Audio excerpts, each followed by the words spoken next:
My name is James Vincent. I am 70 years old, and for 40 years I welded, wired, and eventually managed production lines at Franklin Industrial Systems, a manufacturing plant on the west side of Columbus, Ohio. The day the company decided to celebrate those 40 years was supposed to be one of the proudest afternoons of my life. Instead, it became the day I finally admitted my son had stopped seeing me as his father. The ballroom at the downtown Columbus Convention Center held nearly 400 people that afternoon.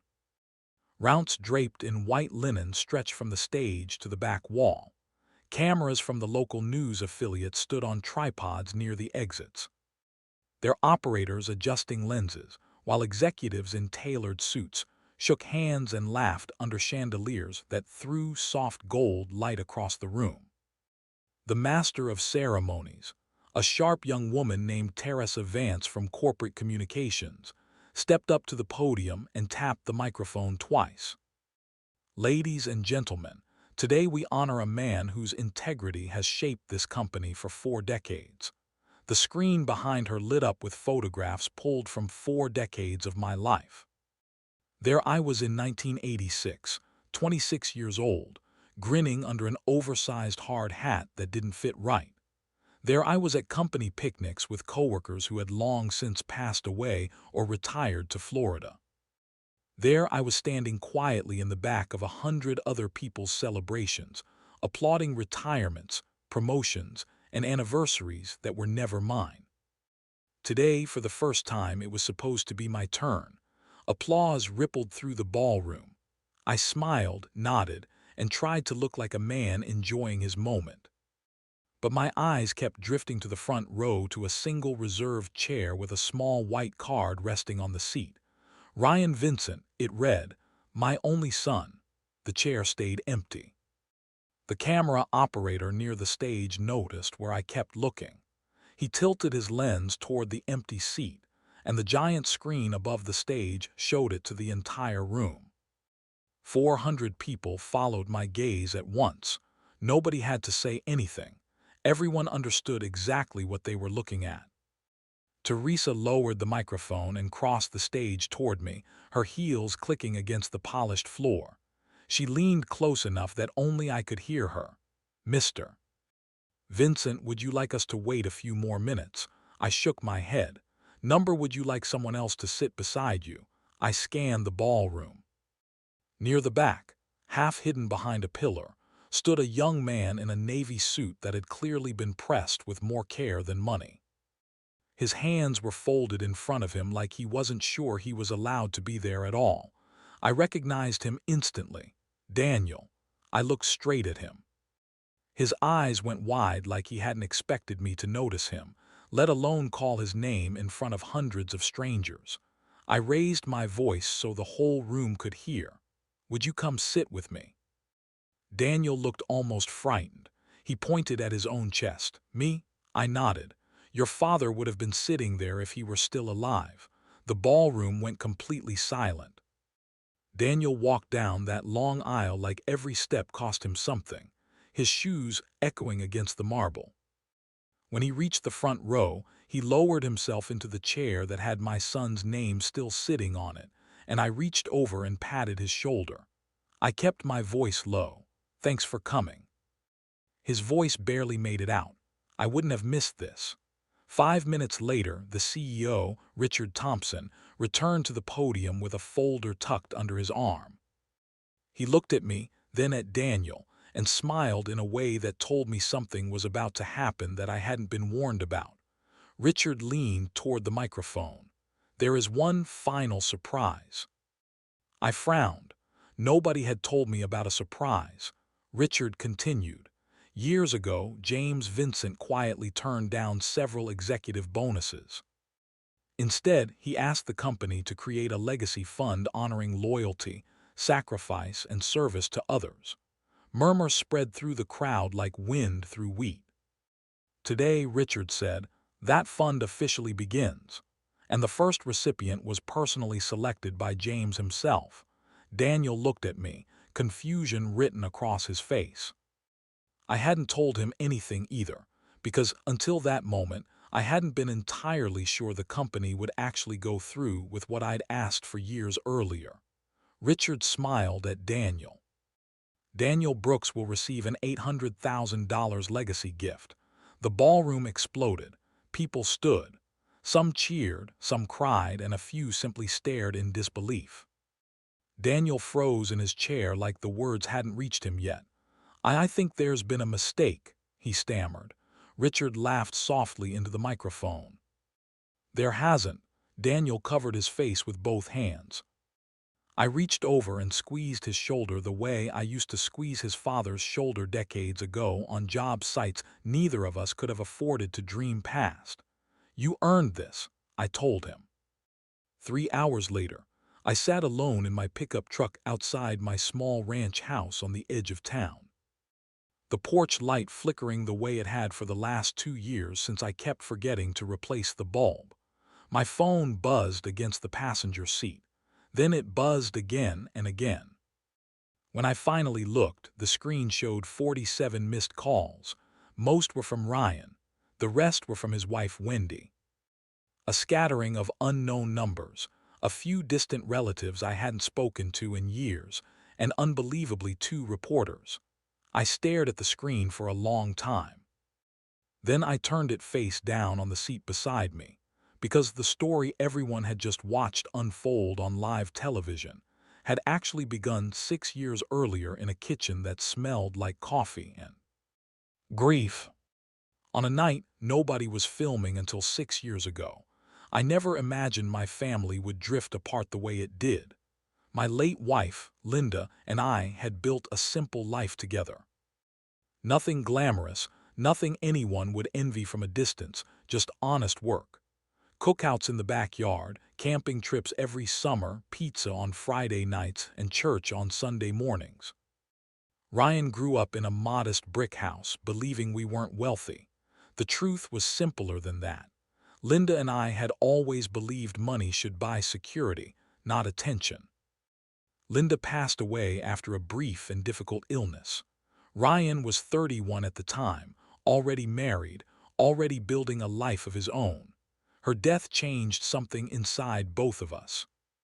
For me, it created a silence I never quite learned to fill. For Ryan, it created distance. At first, I told myself that was normal. People get busy. Careers demand more. Marriages require attention. Life moves forward whether we're ready or not.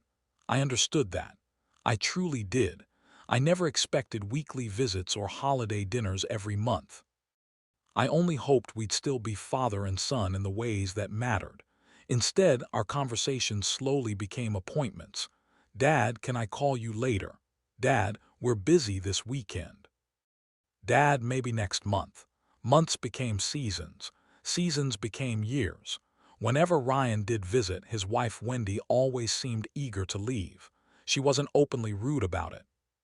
She simply carried herself like spending time with me was one more obligation squeezed between vacations, brunches, and social commitments that mattered more. I never blamed her entirely.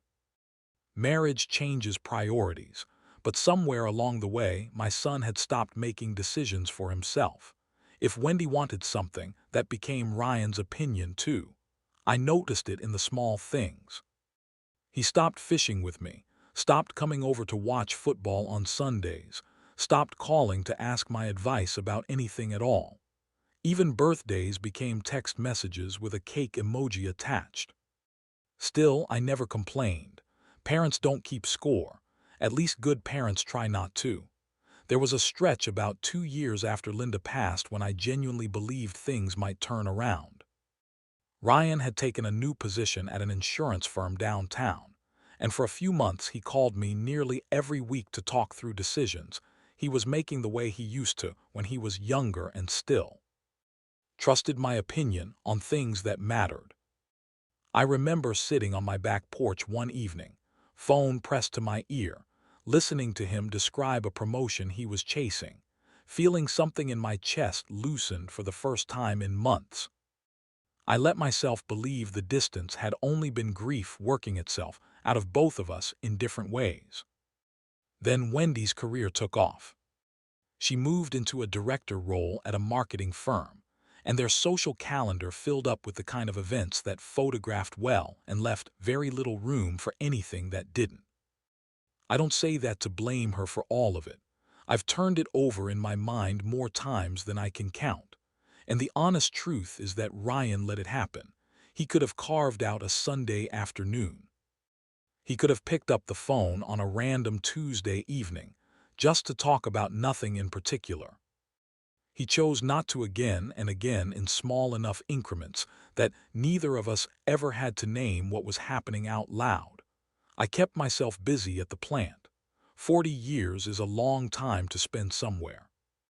And toward the end of my career, younger employees started calling me sir without meaning anything by it. The way you'd address a fixture of the building rather than a person.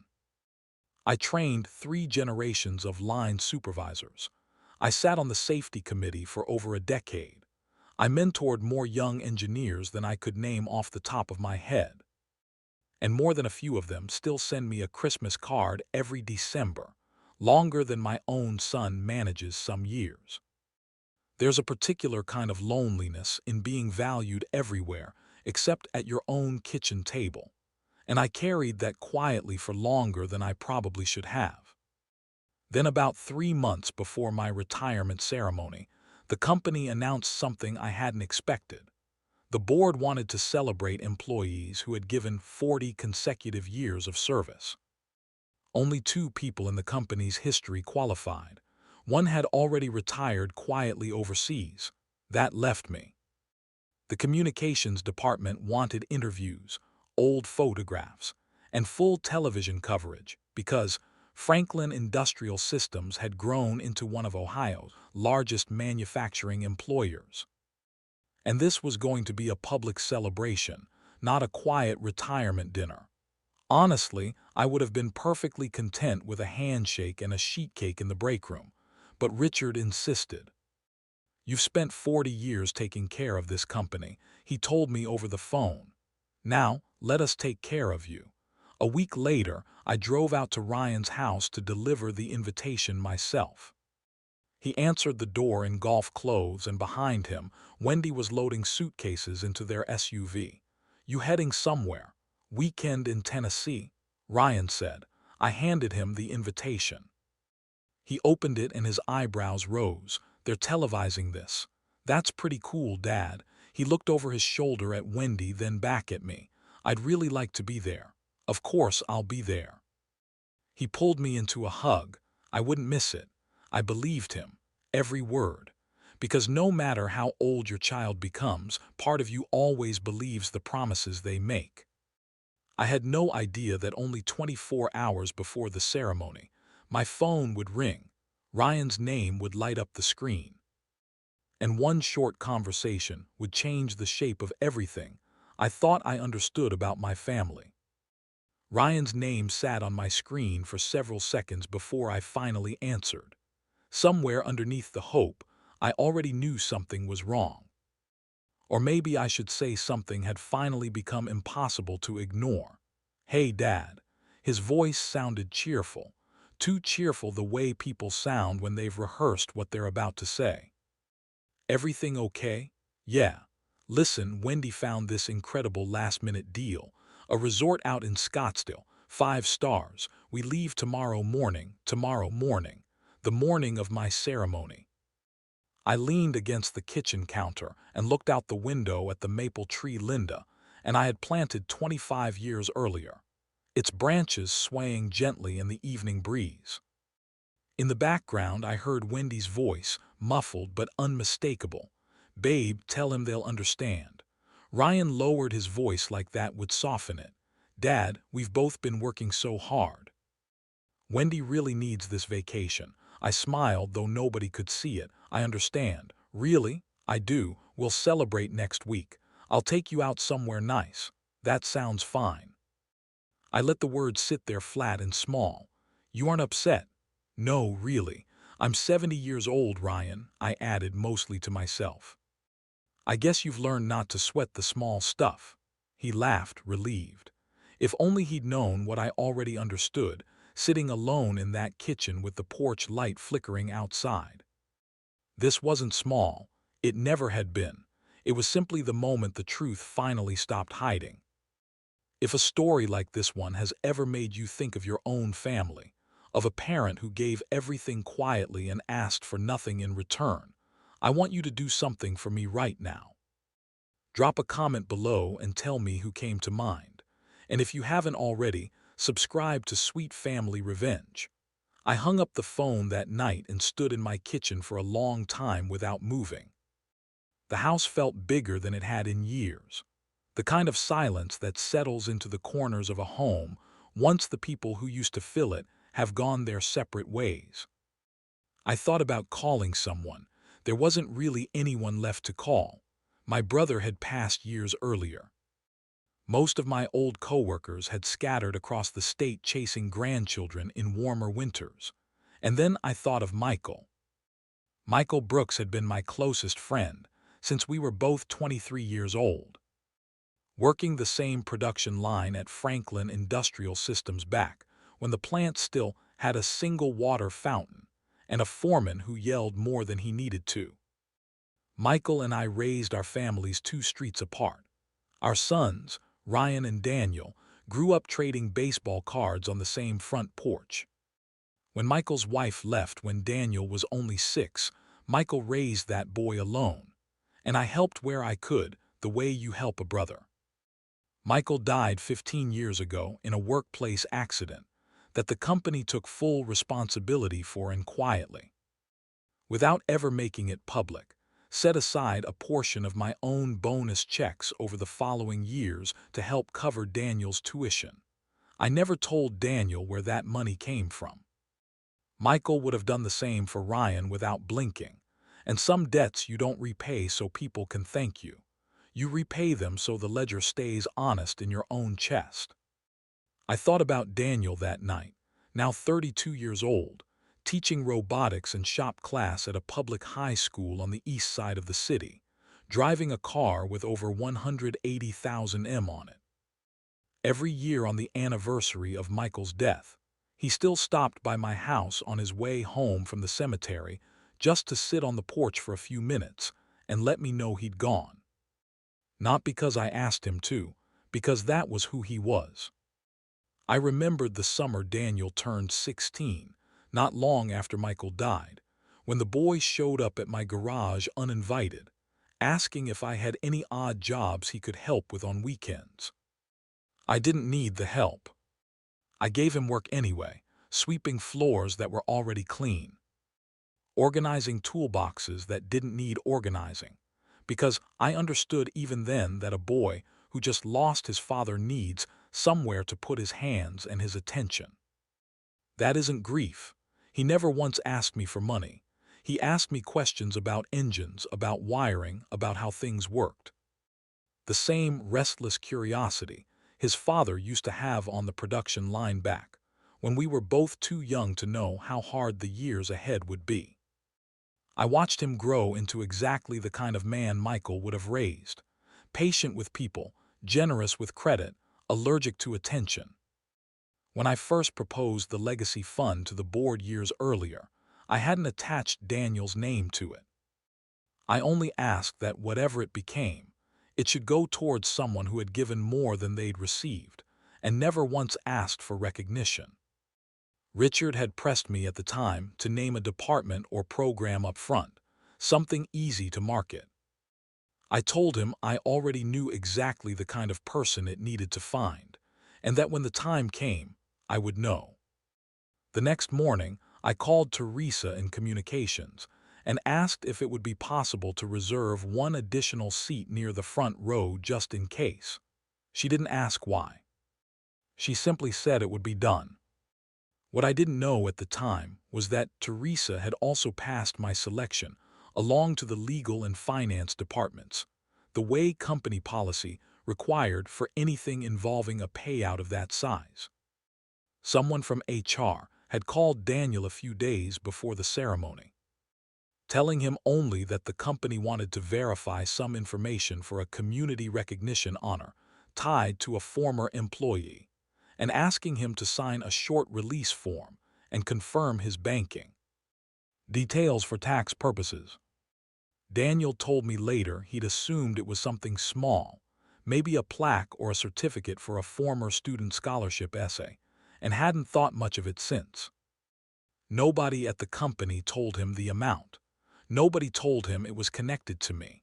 As far as Daniel knew, walking into that ballroom, he was simply there to support the father of a friend. I never told Daniel to come. I only mentioned almost in passing during a phone call 2 days earlier that the ceremony was open to the public and that his father would have been proud of the moment. Daniel showed up anyway in a suit he'd clearly pressed himself, standing at the back of a ballroom full of people he didn't know because that was who he was. By the time the ceremony ended, and I sat alone in my truck staring at 47 missed calls, Ryan and Wendy were already boarding a return flight out of Phoenix. They had turned on the airport television at their gate, expecting to catch a few minutes of local news before their flight, and instead watched their own family story unfold live in front of a room full of strangers. The calls kept coming one after another, all the way through their layover and their landing back in Columbus. I let every one of them ring out. It wasn't spite. I simply didn't have anything to say, yet that wouldn't come out sharper than I intended. It was only later sitting at my kitchen table that Ryan told me he'd called from the gate before they boarded. And again the moment he landed, standing at baggage claim with his phone pressed to his ear, watching it ring and ring into nothing. They showed up at my house the following evening. I heard Ryan's car in the driveway before I heard the knock. When I opened the door, Ryan stood there in the same shirt he'd worn on the flight, his eyes red-rimmed. Wendy stepped behind him with her arms crossed. "Dad." Ryan's eyes stayed fixed on the floor.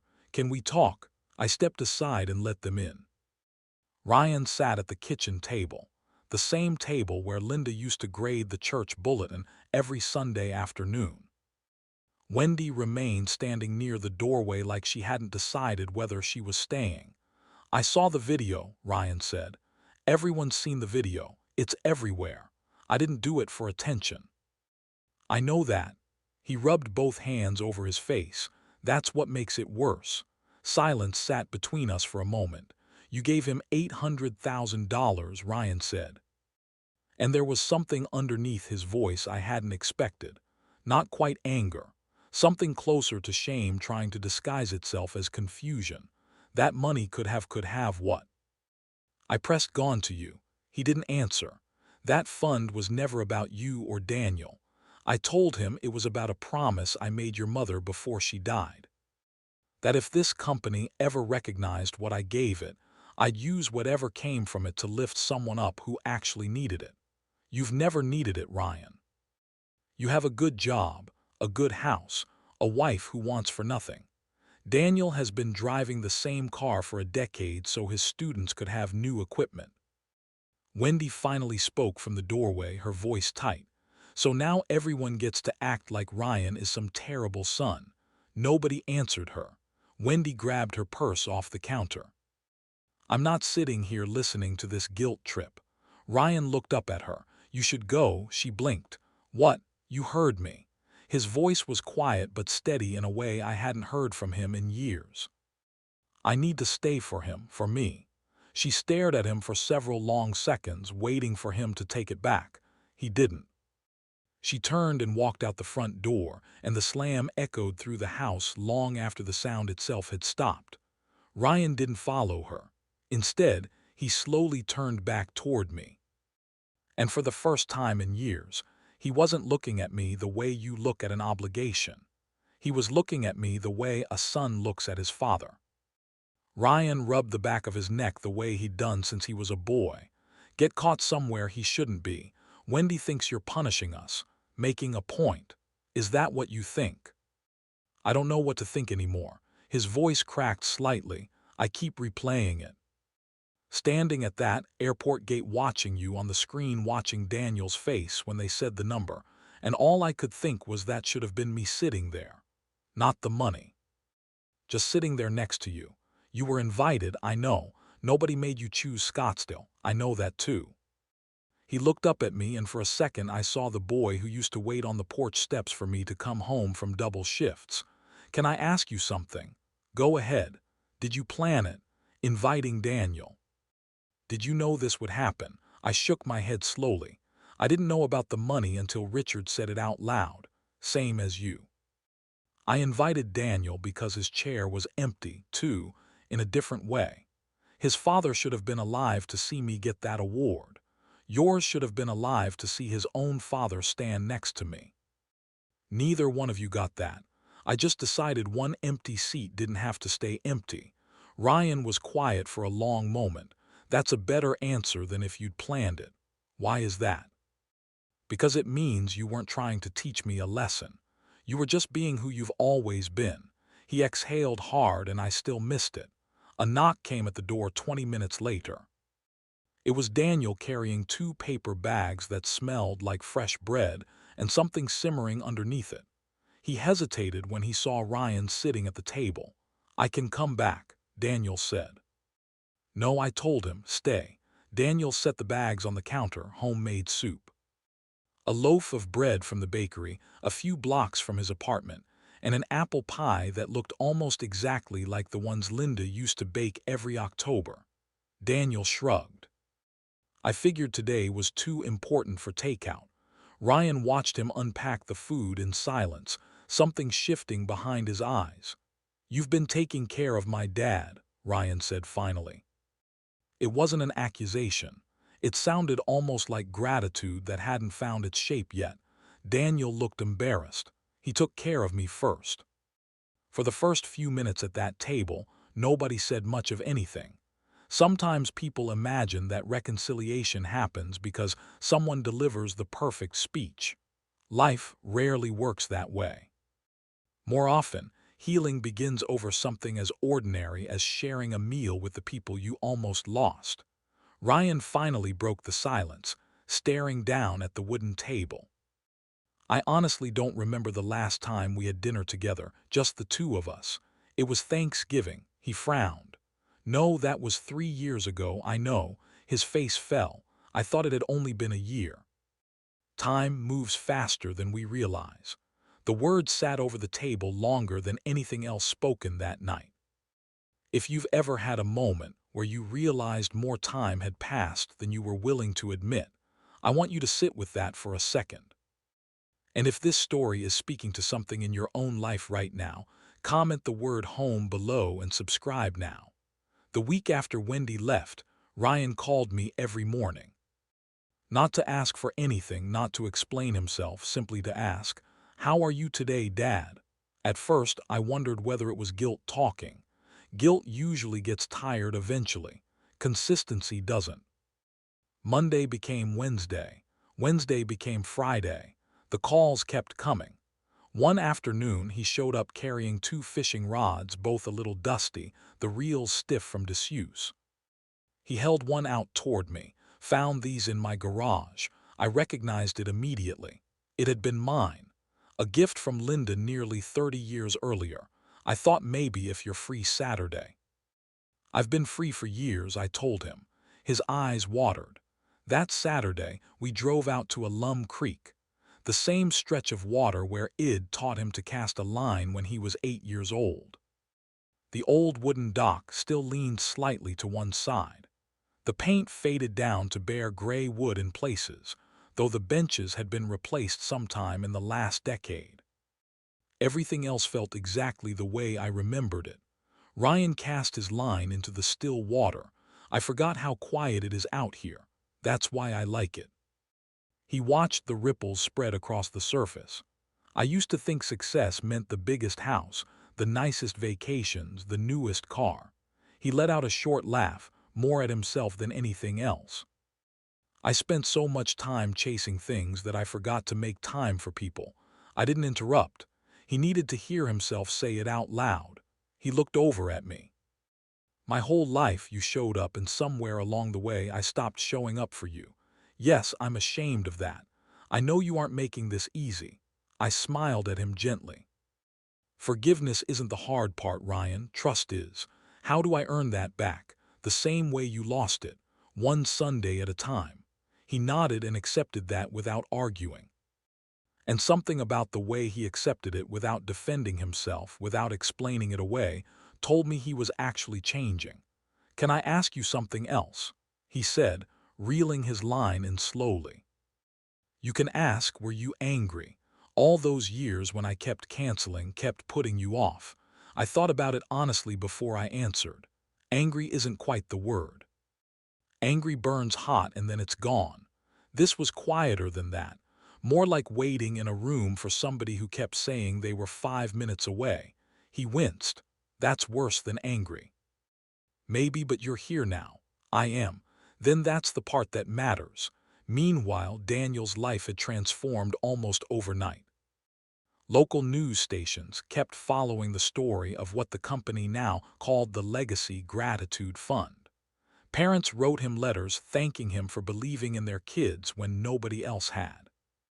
Former students posted messages online describing how his classroom had convinced them to pursue engineering instead of giving up on themselves. Instead of disappearing from public attention, Daniel used it.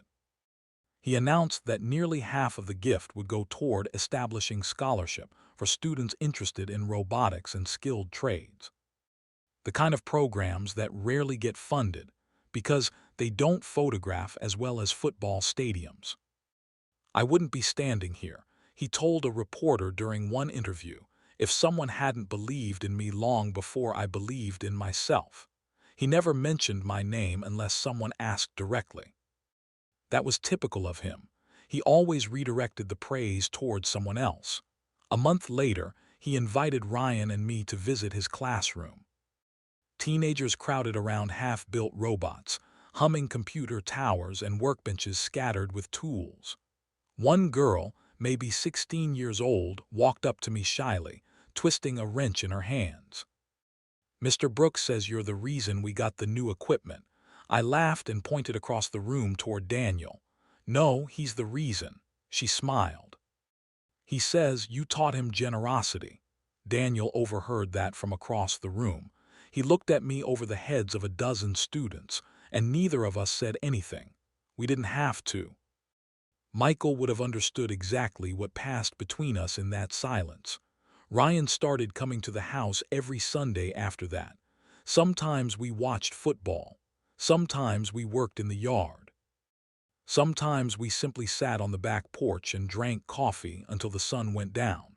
He never acted like one apology had erased years of distance. Instead, he did something much harder than an apology. He kept showing up week after week without being asked. One afternoon, he arrived with a small toolbox. What are we fixing? The fence. It isn't broken, he smiled. I know.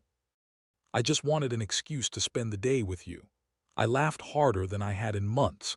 You finally sound like my son again. Somewhere in those months, Ryan started asking me things he hadn't asked since he was a teenager. How did you and Mom stay married for 38 years? How did you know when to push and when to let something go? I didn't have tidy answers for him. Marriage isn't a set of instructions you follow in order, but I told him what I could. About the nights Linda and I sat up arguing about money we didn't have. About the years we barely recognized each other underneath the exhaustion of raising a kid on two working-class incomes. About the choice made over and over to stay curious about each other instead of settling into two people who simply lived under the same roof. He listened in a way he never had before, taking a kind of notes that had nothing to do with paper. Wendy never came back. She and Ryan separated quietly a few weeks later without a courtroom battle, without screaming matches, without either of them trying to win anything from the other. Two people simply realized they wanted different lives. And for once, Ryan didn't try to blame anyone else for it. I don't blame Wendy, he admitted to me one evening on the porch. I made my own choices. I kept choosing convenience. I kept assuming you'd always understand, always wait. I looked at him. You confused my patience with permission. He nodded slowly like that sentence had settled something he'd been circling for weeks. It may have been the wisest thing I ever heard him say. Several months after the ceremony, Franklin Industrial Systems invited me back for the dedication of what they were now calling the Legacy Gratitude Mentorship Program, an expansion of the original fund that would pair experienced employees with young people entering skilled trades and engineering careers across the state. Richard stood at the podium and welcomed the crowd. This all began because one man believed character should outlive a paycheck. This time when I walked into the auditorium, the front row seat beside mine wasn't empty. Ryan was already sitting there, and he stood up as soon as he saw me coming. "I wanted to make sure I got here early." "You certainly did. I wasn't going to miss this one, not for anything."